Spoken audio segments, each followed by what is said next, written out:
1 mètre carré dans une grande ville.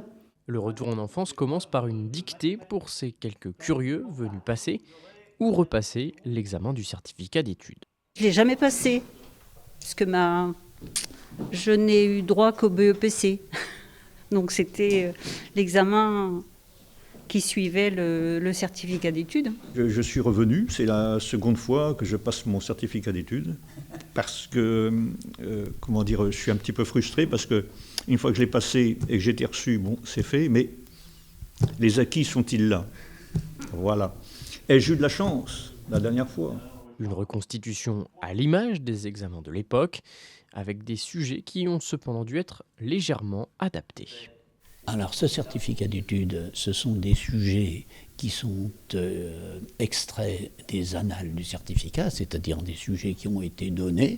Il est évident qu'en ce qui concerne certaines épreuves, en particulier l'histoire, la géographie et la science, on est obligé de faire des sélections parce que dans ces matières, autrefois, on apprenait des choses que les gens d'aujourd'hui ne savent peut-être même pas, quoi. Mais au-delà de cet examen, le musée d'autrefois, l'école à Fontenay-le-Comte, attire les visiteurs toute l'année.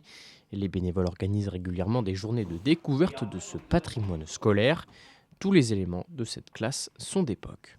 On a de plus en plus de visiteurs parce que justement on fait des expositions à thème. On a présenté des buvards anciens, publicitaires.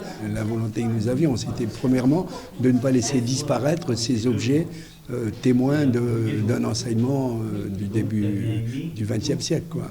Et puis maintenant, il apparaît que les visiteurs nous disent « Ah ben moi j'ai des choses de cette époque-là ». Donc ils viennent rajouter, donc on nous offre des objets qui sont témoins d'un enseignement. Après avoir rendu les copies et corrigé les éventuelles fautes, les 6 candidats au certificat d'études ont tous réussi l'examen et ont tous reçu leur diplôme.